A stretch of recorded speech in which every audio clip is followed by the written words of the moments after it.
This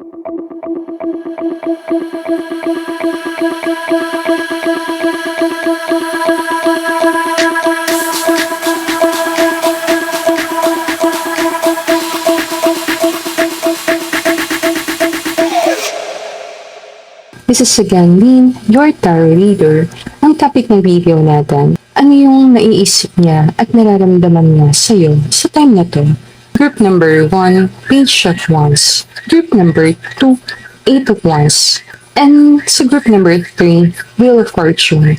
So have you share intuition sa mga messages na channel natin sa reading na to. Tagal ko na wala, no? Pagiti ko lang pala.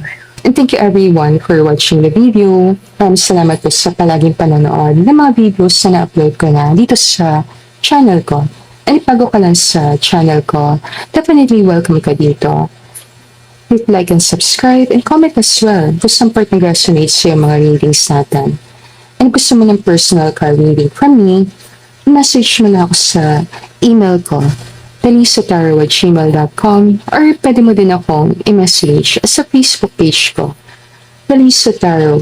Thank you everyone for helping me grow my channel, and thank you din sa mga nag-follow ng Facebook page ko. Timeless yung mga readings na pick a card, so kahit anong time mo mapanood, okay din naman. Start ako sa iyo, group number 1. Thank you everyone for being here. I'll see you on your reading. Namaste.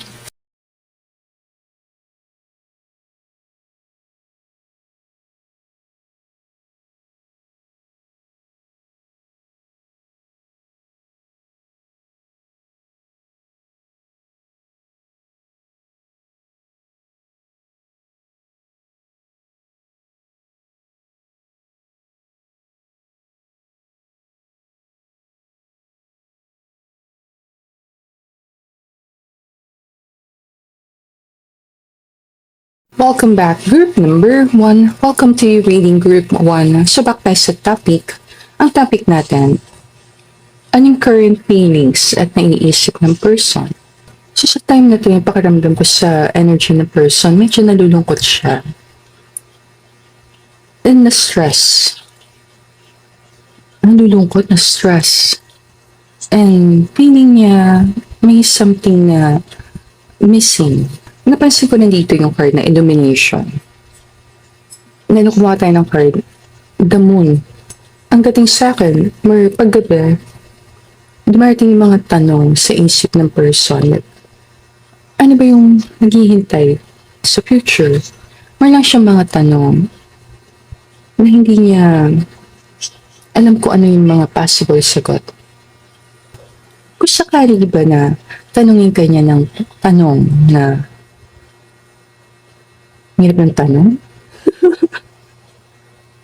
I-flash ko na nga lang sa screen. I-flash ko Pag hindi mo nakita, hindi para sa'yo. Ako makulit ako Pag nakita mo, para sa'yo. Pag hindi mo nakita, hindi para sa'yo. Ganun talaga. I-flash ko.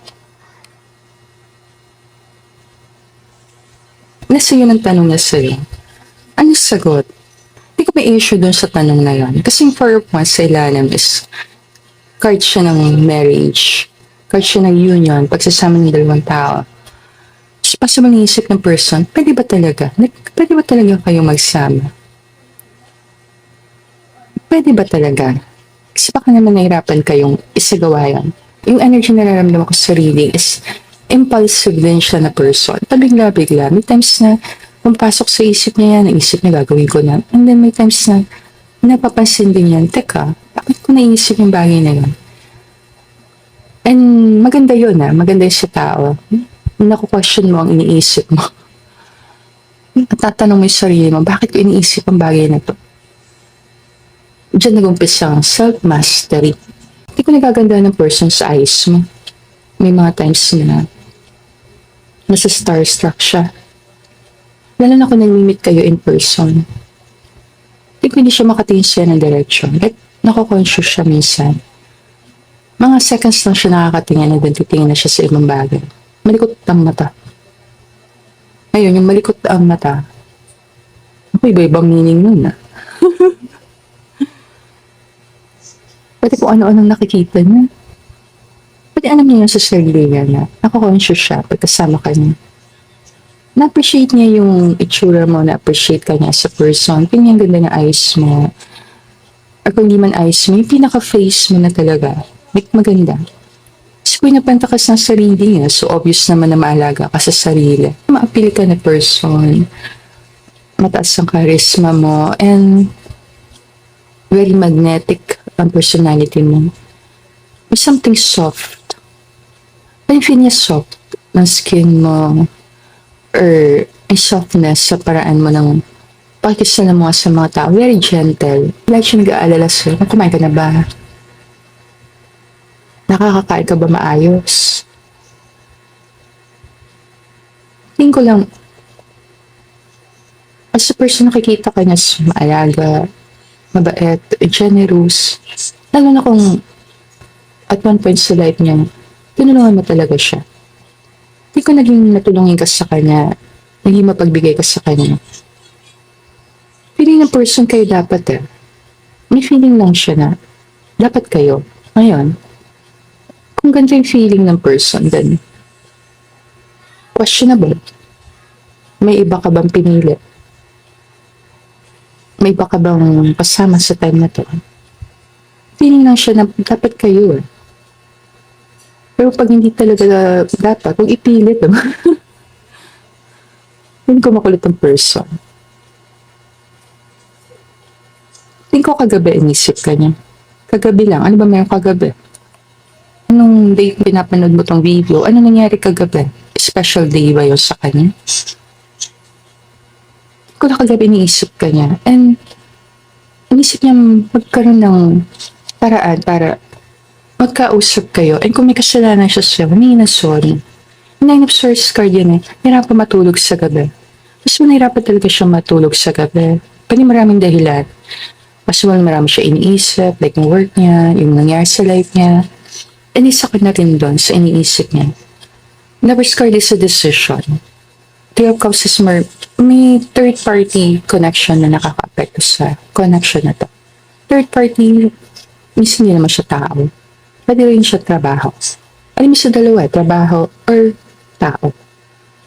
And since general reading to, ikaw nakakaalam ng sitwasyon mo. Kaya nga, elimination nandito. Kailangan mo ilawan. And the moon is bigyan liwanag. Yung madidilim, bigyan liwanag. So ano ba yung context? Ano yung sitwasyon mo? Meron ka bang competition sa person? Meron bang humahad lang sa connection? Masyado ba siyang busy sa work? Hindi ko busy siya sa work. Gusto niya mag-sorry sa mga times na busy siya. Kasi tingin ko busy talaga siya sa trabaho. Gusto niya mag-sorry kung hindi kanya masyadong bibigyan ng oras. Kahit nalulungkot siya pag wala ka, marami kasi siya naisip na paraan para libangin yung sarili niya. Knight of Wands energy is very passionate. Chariot sarili is a sign na mataas ang pangarap ng person. Seven of Cups is more social media, more internet, more online, more din siya sa options. So, may possibility in person. Kaya niya libangin ang sarili niya kasi ang daming ways ng paraan para malibang ka sa time na to. Kahit namimiss ka ng person, dahil hindi pa siya ready mag-connect sa'yo, may possibility yung tinatry niya libangin ang sarili niya. Pwede inip na siya sa bahay, lalabas.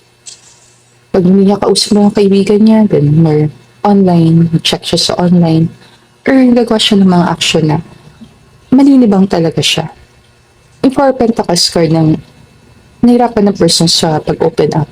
Kasi nung minsan tinry niya mag-open up sa'yo, pakiramdam niya, hindi mo na-receive yung feelings niya na maayos. So, pakiramdam lang niya, na-reject siya. Sample nito, like, may sinabi siyang maganda sa'yo or compliment sa'yo.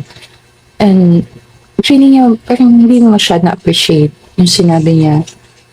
Feeling lang siya na, ko na lang kaya ituloy. Kasi baka hindi maganda yun, marinig kong sagot. Tinitest niya muna kung sabihin ko ba ito ang reaction mo. Pas mo nagkakaroon kayo ng mind games then, hindi maiwasan na i-test nyo yung feelings ng isa't isa. Gano'n ba niya ako kamahal? O gano'n ba ako kagusto? Kahit nalulungkot ang person palagi na, hindi ka niya kausap. hindi niya talaga ma-open up lahat na nararamdaman niya. Sa takot na baka pagtawanan mo siya, or i-judge mo siya, or baliwalain mo lang yung nararamdaman mo. Yung pakiramdam ko sa reading, yung person na gusto sa'yo. Pero marami siyang insecurities, marami siyang takot, marami siyang itinatago ng fear. Kaya, hindi niya magawa na mag-open up.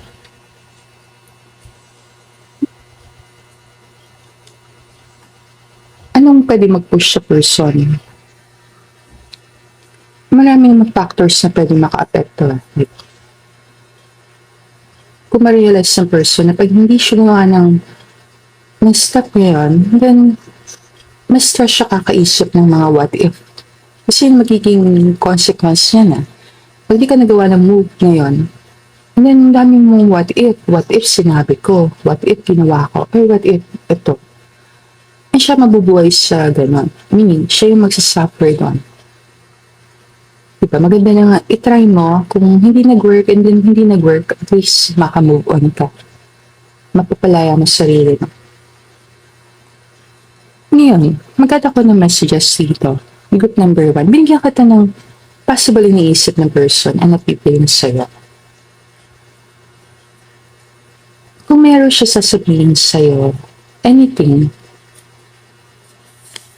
ang dami no? Ang dami. Tatlo, isa lang Ano talaga itong person na to? Nandito ako para sa'yo. Blooming ka ngayon. Sa amin na nga, be. Siyempre. Hindi ko blooming ka talaga. Yes. Paano ka naging blooming? Tingin ko, matas ka sa self-care, maalaga ka sa sarili. Na natin. Sama ako sa plano mo. Pero gusto ka niya samahan sa mga plano mo. Gusto niyang malaman ng plano mo. Or kung ano man yung plano mo, sasamahan ka niya. Tingin ko gusto ka niya samahan. Gusto ka man pupunta. Kung may plano kang puntahan. Or kung ano yung mga plano mo, susuportahan ka niya. Tingin ko gusto ka niya suportahan sa mga plano mo. Lalo na kung nakaranas ka na, nagkwentuhan kayo about mga plano. Naramdaman mo talaga na gusto ka niyang tulungan sa mga pinaplano mo sa buhay. Ito yung elimination, no? May question. Bigay ko sa yung tanong. Nasa paningin ko lagi nasa isip ng person.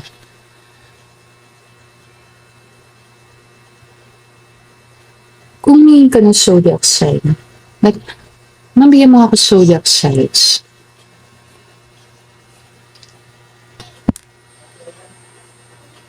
Gemini. Aries. Taurus. Leo. Libra. And ang pinaka makulit sa lahat, Aquarius. Buti na kalahati Aquarius lang ako. Kas ako ano naman, medyo lang nagre-resonate ako doon. Para talaga siyang hati. Ano mo, pakiramdam ko hati. May side ako na very flighty. Or more gusto na mag-isa. Pero may side ako na, no, let's get back to work. Like, may side ako na, kung ano naisip ko, gusto ko siyang gawin. Gawin ko siya talaga. Yung parang, kung ano naisip ko, gagawan ko siya ng physical manifestation. Manalim yan. Number 2. Pwede malagay yung year 2028. 2026 pa lang ngayon. 2027 next year. Matagal pa yung 2028.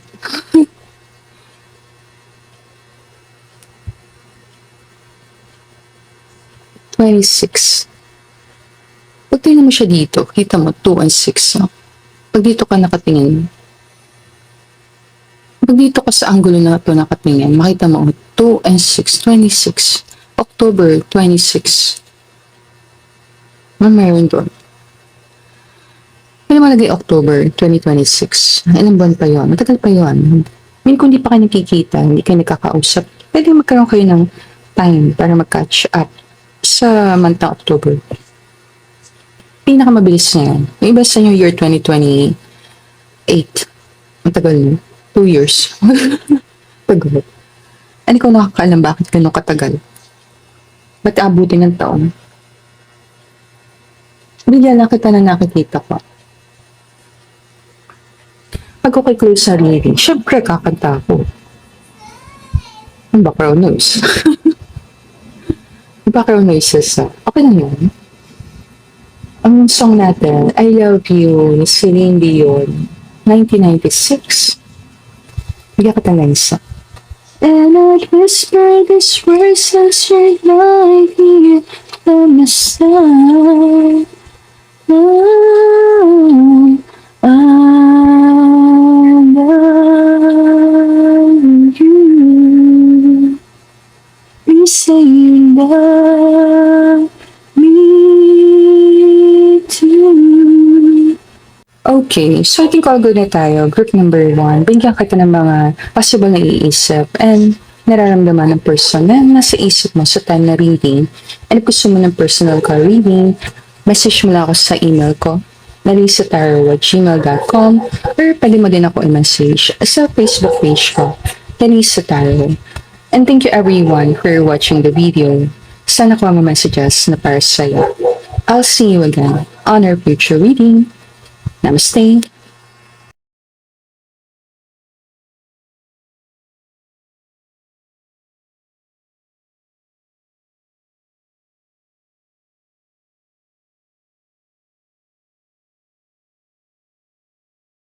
Welcome back, group number 2. Welcome to your reading group 2. Ang topic natin, anong naiisip at nararamdaman niya sa'yo sa time na to? Ang Page of Cups is sign na gusto kanya talagang i-message or hindi pa close chapter, meron pa kayong chance talaga mag-reconnect. Queen of Swords energies, medyo matapang ka na person, matalino ka na person. Hindi mo lang ginagamit ang heart mo, ginagamit mo din isip mo sa pakikipagrelasyon. Mas pag hindi mo mabigyan ng focus tong connection sa time na to, and alam niya yon na meron kang mga bagay na iniisip, meron kang mga inaayos. Kung isa kang tao na very busy, naiintindihan naman niya. Very understanding siya sa mga nangyayari sa life mo. Judgment card ito na mga bagay na nangyayari sa nakaraan na sa paningin niya, dapat na talagang kalimutan. Tingin ko may mga bagay na nangyayari sa nakaraan na hindi niya masyado napag-usapan. Knight of Swords is medyo tampuhan din yon. Meron kayong hindi pinagkasunduan ng person. Dalawang beses yung 2 of Wands sa reading. So, 11-11 card ito. Ang 4 of Wands is 11-11 card. So, possible ka nakakita ng angel numbers, mga 11-11. Or, yun mo sa heart mo, hindi man ito para sa lahat, pero feel mo na either soulmate mo ang person, or kung nag-resonate ka sa twin flame, mas manaisip mo twin flame mo yung person. So, sa time na ito, nahirapan siya mag-focus, mawawala yung focus niya talaga. Or hindi niya mabigay sa yung focus, attention. Pakiramdam niya na pamahal ka na sa kanya. Kahit malayo ka sa kanya, napamahal ka na rin sa kanya. Lalo na kung lalo naman kayo nag-uusap, lalo kayong magkakaroon ng time mag-catch up, alam mo yun, meron kayong moments na nag-uusap talaga. Kung hindi ka naman mahirap mahalin, pakiramdam ng person na kung di man kayo sa ngayon, kayo din sa dulo. Napunti lang kita. Ngayon, ano mo lang, ako naman kasi sabi may mga taong delulu. Hindi naman. Ano itong judgment? Judgment card nandito. At one point naisip mo, mang para kasing delusional ako o inisip kong kami din in the future. Mas ba naisip din ng person yan? Na delusional lang ba ako? Delulu lang ba ako?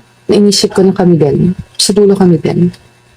Eh kung meron kang partner sa time na to, isa yung nakaka-apekto. Sa pag-iisip ng person na parang delusional ako na iniisip ko kami rin.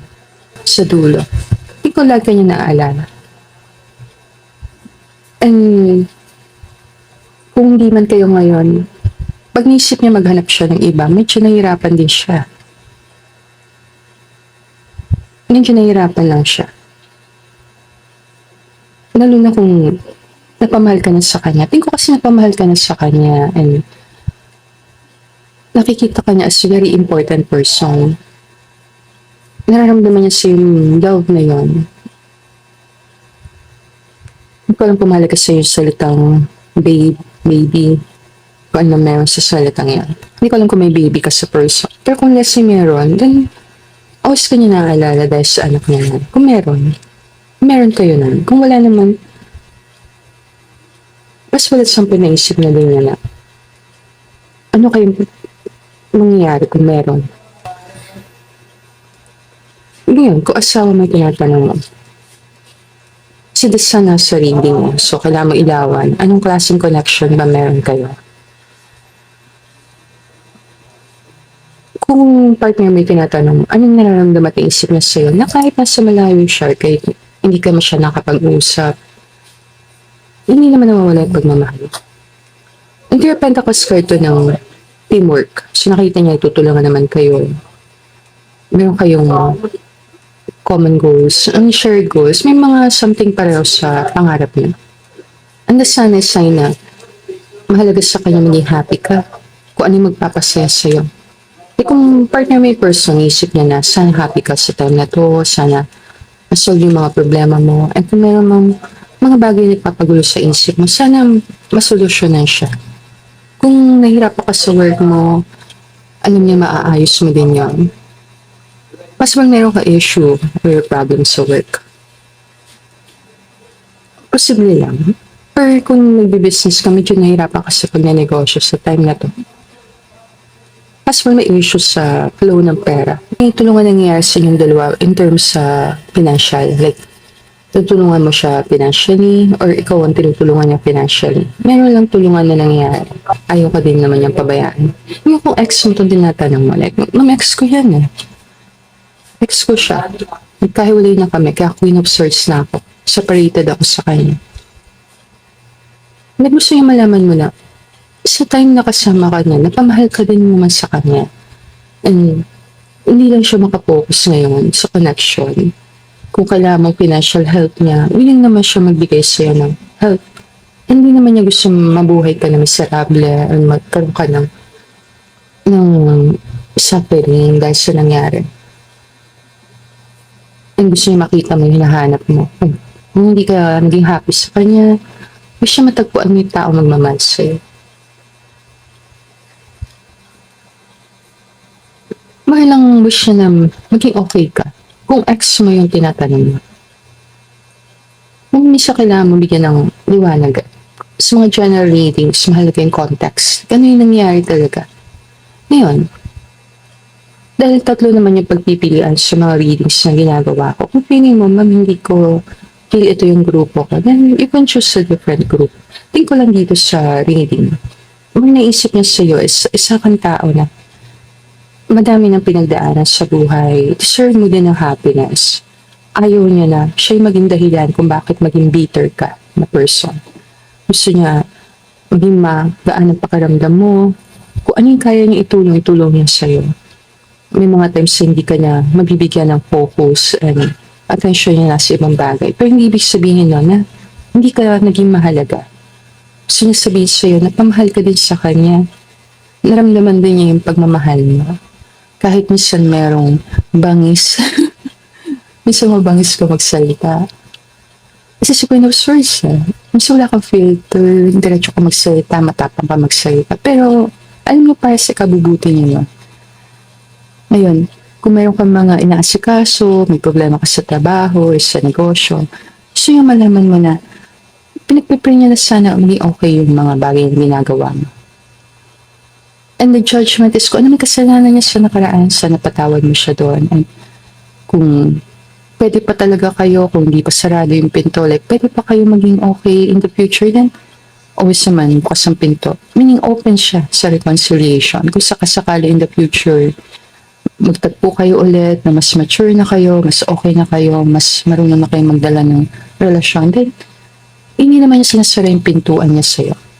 Open pa rin naman siya sa reconciliation. Kung natanong mo, ma'am, pwede kaya kami magkaayos nitong person? Yes, sagot ko. Kasi hindi pa siya fully na close. Mayroon pa mga bagay na nandun pa talaga. So, may mga bagay pa na hindi nawawala. Hindi ko yung pagmamahal andun pa rin, yung concern nandun pa rin. Kailangan lang talaga pag-usapan yung mga nangyari sa nakaraan and tingnan bakit kayo napunta dito. Tingin ko yung energy na reading mo, pumunta siya sa ex or sa na nakasama mo and then nagkalayo kayo or sa na wala kang closure. Yung message na sa'yo is i-focus mo attention mo sa kung ano yung magbibigay sa'yo ng happiness. Kung feeling mo hindi ka masaya sa connection sa kanya or nainis ka pag naisip mo siya, then i-focus mo attention mo sa ibang bagay. Hanapin mo yung papasaya sa'yo. Hindi ko ayaw lang niya mag-guilty, ayaw niya mag-feel na siya may kasalanan. Malulungkot din siya kung malalaman niya na nawala ka sa direksyon, napabayaan mo yung sarili mo, or nawalan ka ng passion sa life dahil sa ginawa niya. Kung malalaman niya sa future na siyang dahilan kung bakit maging miserable yung buhay mo, tingin ko hindi din niya matatanggap na gano'n. Hindi ko ayaw niya sisingin ang sarili niya. Ayaw niyang mag-guilty sa kung ano mang mangyari sa'yo. So kung nasan ka ngayon sa life, kung gusto niya maging maayos ang life mo, mapabuti ka, and maayos mo yung mga bagay na kailangan ayusan.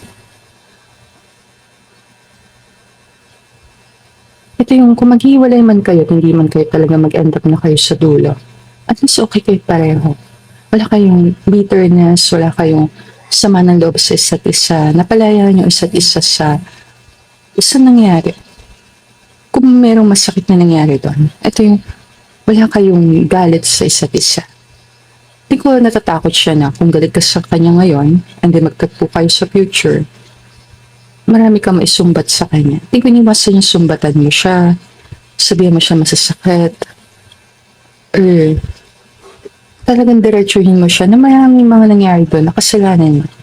Kung sa heart mo, pin mo, nakikasalanan sa akin ng person, dahil nasa sayo kung papatawarin ng person.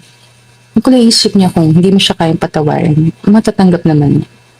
Pero kung mahanap mo sa heart kung patawarin siya, then tingin niya yun yung pinakamagandang bagay na mabibigay mo sa kanya, yung pagpapatawad mo. Bigyan kita message dito.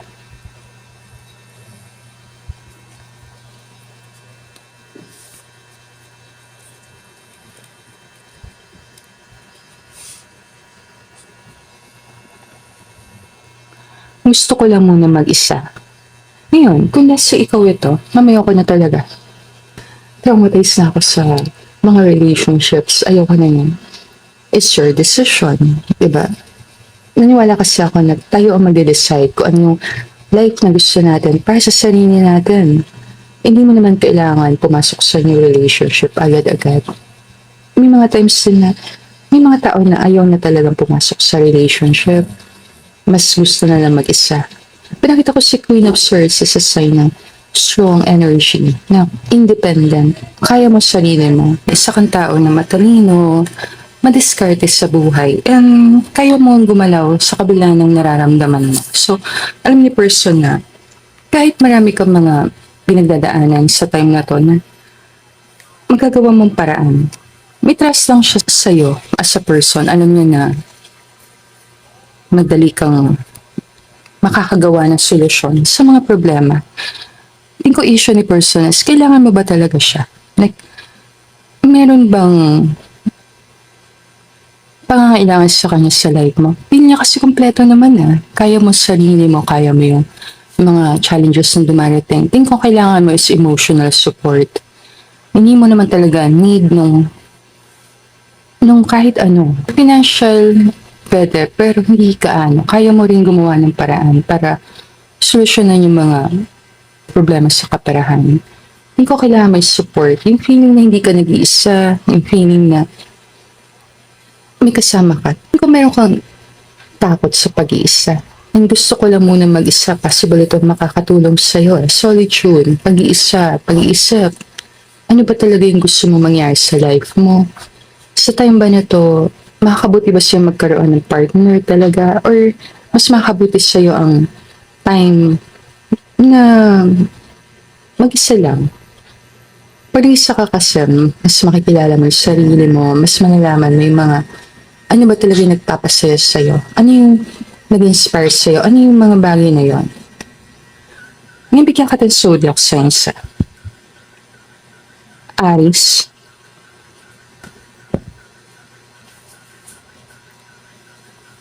Scorpio, Sagittarius, Capricorn, Gemini. So, binigyan kita ng zodiac signs. Bago natin close sa reading, bigyan kita ng song na para sa'yo. Napansin yung mga songs natin pang makabago. Nabigyan kita song. Bakit labis kitang mahal? Boyfriends, 1979. Pero syempre, yung version ni Leia. Alam ko yung version sa Leia nito na. Pagkat ang nais ko sana'y kapiling ka sa tuwina. Ano bang nakita ng puso kong ito sa'yo? Kapag ika'y kasama, anong ligaya ko sinta? Bakit labis kitang mahal? Yakap mo'y di ko malimutan. Bakit labis mo mahal ang person? Kasi marami din naman siya magagandang qualities. Pero binigyan kita ng mga nakikita ko sa reading mo, group number 2. Let me know na lang sa comment kung saan part nag-resonate sa reading natin. And if gusto mo ng personal card reading, send mo lang ako ng email sa email address ko, larisataro@gmail.com, or pwede mo din akong i-message sa Facebook page ko, Larissa Tarot. Thank you everyone for watching the video. I'll see you again on our future reading. Namaste.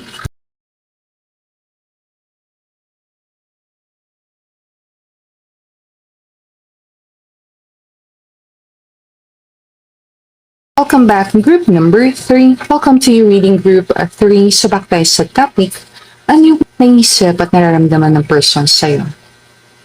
Tingin ko sa itsura ng mga cards mo, sa mind ng person, always not kanyang pipiliin. Kung may question ka about sa tao na to, then yes ang sagot. The world card nandito. So marami siyang mga tao nakikilala, marami siyang mga tao nakakasama, marami siyang options. Ngayon kung kilala ka na person, like sikat ka na person, possible siya yung number 1 fan mo. Or pabaliktad, kung siya yung kilala na person, siya yung sikat na person, siya yung maraming mga kakilala or taong sumusubayway sa kanya, then ikaw yung number 1 fan ng person. May something sa number 1. Possible issue mo yung number 1, like number 1 ba ako sa person, number 1 ba ako? May something sa priorities. Nagigilty ang person. Hindi kanya nabibigyan ng time na kailangan mo. And hindi kayo na siya nakapag-usap kasi marami talaga siyang inaasikaso. Think ko nasa breakthrough moment siya sa life niya na kung itutuloy-tuloy niya yung ginagawa niya, maganda yung mangyayari sa buhay niya. Think ko willing siya mag-effort. Ito Pentacles sign na masipag siya na tao. Six of Wands sign nito na medyo mataas talaga yung mga pangarap ng person. Naalala niyo yung moment ng first time kayo nagkakilala. Ano ba yung experience na? Like, ano ba yung moment na nagkakilala kayo? Something ba siya na medyo kakaiba sa paningin mo, very ordinary, or wala namang kilig? Hindi ko very ordinary lang. Itamit ka lang ng person. And wala naman siya na-feel na unusual. Na-feel lang siya sa heart niya na you're an incredible person. Possible na amaze siya sa'yo, like amaze siya sa talino mo, na amaze siya sa confidence mo sa sarili, or sa iba sa inyo na amaze siya sa beauty mo. How you present yourself. Hindi niya very likable ka na person. Or sa una niyang pag-meet, hindi niya gusto mong magustuhan ka niya. Ulitin ko nga yun. Feel niya gusto mong magustuhan ka niya. And ikaw nakakaalam kung yun ba talaga yung intention mo nung una kayo nag-meet. Like, gusto mo ba talaga magustuhan ka niya? Hindi ko nagbago lahat na nakilala ka niya. Nagkaroon siya ng ibang perspective sa life. Yung Five of Cups sign ito na medyo malungkot ang pinagdaanan ng person sa life. Meron din siyang shared ng sorrows and pain and meron ding happiness. Medyo meron din. Meron din siya mga personal struggles, meron din siya mga bagay na hinaharap talaga, yung mga pain na pinaprocess niya. Tingin ko marami nga siya nun Tingin ko yung person, magaling siyang mag-handle ng problema. And may mastery siya na emosyon niya. Ayaw niyang ipasa sa iba yung mga pinagdadaanan niya. Like, ayaw niya magbigay ng alalahanin sa ibang tao. So, pag may problema siya, more sinasarili lang niya talaga. Tingin ko isa siyang matapang na person, malakas ang loob. And kung crush mo yung person, then hindi nakapagtataka kung bakit ganito yung energy. Hindi ko kasi isa siyang visionary. Mayroon siyang pangarap talaga na malaki na hindi na makakatulong sa kanya, makakatulong sa maraming tao. So, nakita mo sa kanya isang leader, isang inspirational person. Tingnan mo, pag sumama ka sa kanya, hindi naman ikaw magkakamali ng desisyon. Like, pag pinili mo yung person, yun sa heart mo na mapapaganda yung buhay. Tingin ko concern siya sa'yo. Kung ano man yung sitwasyon mo ngayon. Iniisip niya, okay ka kaya? Like, okay ka kaya, masaya ka kaya, or happy ka kaya kung nasan ka? Or kung hindi man happiness yung iniisip niya, more, okay ka ba? Like, maganda ba yung sitwasyon mo ngayon sa buhay? And may mga personal struggles ka din ba? May mga pinagdadaanan ka rin ba? Hindi niya naman meron. Tapos hinahangaan ka din niya dito kasi magaling ka din magdala ng problema. Hindi niya rin maaaninag sa mukha mo na stress ka. So pag nakita ka niya, parang lagi ka masaya, lagi ka nakangita, lagi kang okay. So may impression siya na ayaw mo din ipasa sa iba yung mga pinagdadaanan mo. Eh, bigyan ng problema ibang tao. Think ko, very mature ka na person. Very humble. Walang court sa sarili mo. Meron lang dito lover's card. So, lovers kayo. Binigyan ko kayong label. Hindi ko wala kayong label talaga. Hindi mo siya matawag na person talaga. Hindi ka din niya matawag na person. Hindi mo lang, very special person siya sa'yo. Or very important person. Hindi mo kahit wala nakakaalam kung ano yung connection mo sa kanya. It's okay. So may something na very exclusive sa inyong dalawa. Something na hindi mo ma-define. May something sa connection na hindi ma-define. Hindi mo alam kung hanggang saan yung boundaries. Hindi ko kasi walang label siya. Connection na nagmamahal ka sa person na hindi ka nag-expect ng kahit ano pabalik. Anong iniisip ng person sa'yo? Very similar kayo. Marami kayong similarities sa maraming bagay. Feeling old soul ka din. Deep person ka. And hindi ka nasisilaw sa mga shiny object. Alam mo, yung mga nangyari sa mundo, hindi ka nagpapadala doon. Kaya mo din mag-disconnect sa mundo. Like, maglaan ng space para sa sarili mo. Think of very protected ka sa feelings mo. So, naisip niya na nasasaktan ka man niya or nagkaroon man ng time na nasaktan ka niya, alam niya na wala siya maririnig sa'yo na complain or reklamo or panunumbat. Feel niya very forgiving ka na person. Pero yung trust mo mahirap makuha. Kung nasaktan ka ng person dahil sa message niya, sa words niya, sa action niya, niya, alam niya na medyo mahirapan siya na makuha ulit yung trust mo.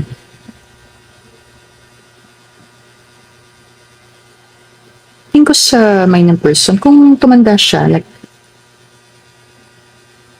wala siya tumanda na kayo. Kung tumanda siya and wala siya makasama, and let's say, tumanda ka, wala ka makasama, and okay na lahat ng mga nangyayari. Gusto niya tumanda kasama ka. Kung hindi ka man niya kasama talaga sa isang bahay, like, hindi maputol yung connection. Hindi na kasi mag-enjoy kayo magkasama, marami kayong magagawa together, mas malaya kayo magagawa yung mga gusto niya. Think ko maraming complications ang relationship. Like sa time na to, maraming responsibilities na hindi mo pwedeng pabayaan. Alam mo person na responsible person ka. Hindi mo pababayaan yung mga responsibilidad mo. Willing kang isacrifice itong connection para sa responsibilidad mo. Think ko ganun din ang person.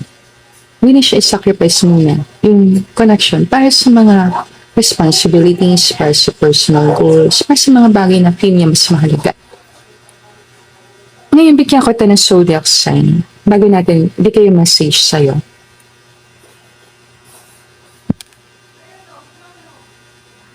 Pisces, Gemini, Taurus, Leo,